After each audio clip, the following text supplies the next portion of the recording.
eu posso dizer que o senhor começou com isso, tá? Vou lhe responsabilizar. O senhor deu uma entrevista e declarou seu voto no Bolsonaro. O que disse? Ah, Disse que Aí, sou aí, contrário às polarizações. mas peraí, deixa eu concluir.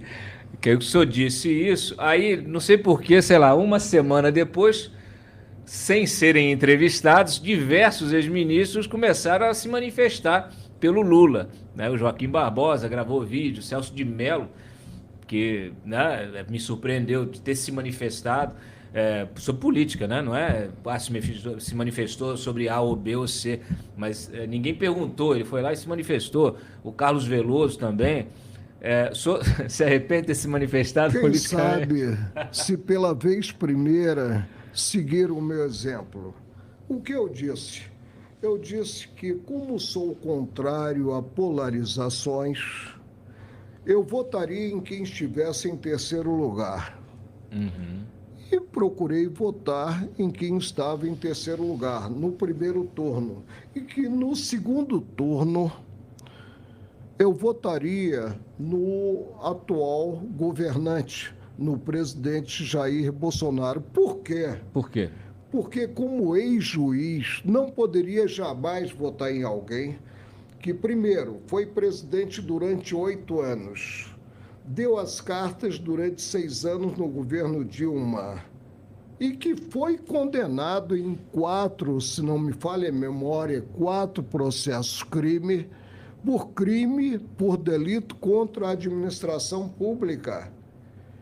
Disse, mas os processos foram anulados. Ele não foi absolvido pelo Supremo, os processos foram anulados pelo Supremo. A partir de uma visão, a meu ver, equivocada, incompetência territorial. Não seria competente o juízo da 13ª, mas um juiz de Brasília, um juízo federal de São Paulo. Quando nós sabemos que a incompetência territorial é relativa e ela preclui com o término do processo crime, mas o Supremo resolveu ressuscitar politicamente o ex-presidente Luiz Inácio Lula da Silva. E no passado eu votei nele, tanto que a revista Isto É, mediante caricatura do Paulo Caruso, fez uma última folha com a minha figura. Eu estou na porta de um restaurante com a faixa de presidente da República, que estava substituindo o presidente Fernando Henrique Cardoso, e vem o presidente Fernando Henrique Cardoso com mais malas, com etiquetas, Espanha, Itália, né? França. E a tabuleta do restaurante indicava prato do dia Lula.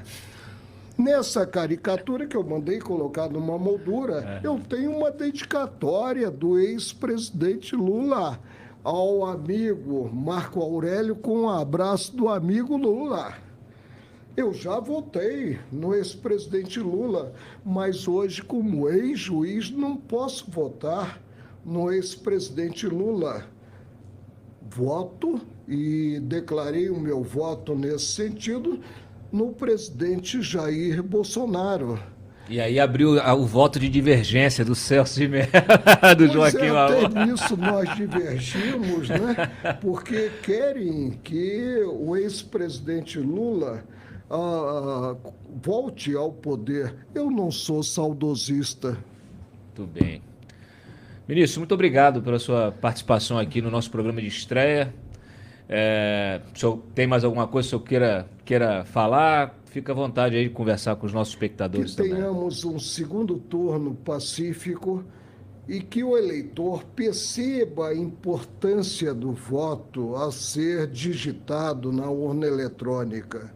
Ele é uno, mas se somará a tantos outros e implicará a escolha do dirigente maior do país, que praticará atos que repercutirão na respectiva vida do eleitor. Esse o apelo que eu faço aos eleitores em geral, e que as eleições sejam tranquilas e que prevaleça a vontade do eleitor, tão bem preservada pelo sistema brasileiro, que é o sistema da urna eletrônica. Participei de eleição como estagiário, era juiz eleitoral à época, um primo, né? Na Zona Oeste, no Rio de Janeiro. E, à época, nós tínhamos a cédula, que ensejava inúmeras distorções, rasura, ensejava a interpretação por quem estivesse apurando os votos, ensejava a cantada do voto de forma equivocada para anotação no mapa. Hoje em dia, não.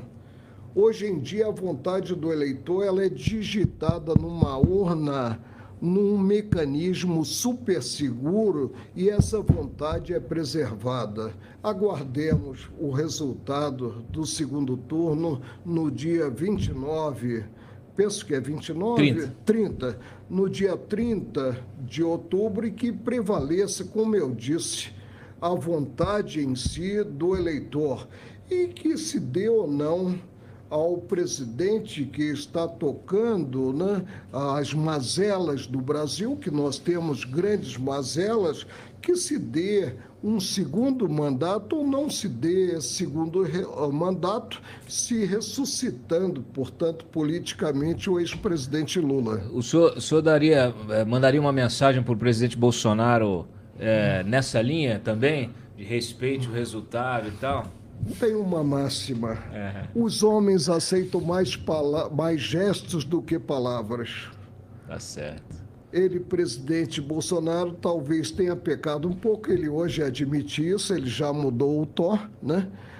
Nas palavras, mas nos gestos, ele tem uma governança, sob o meu olhar, elogiável.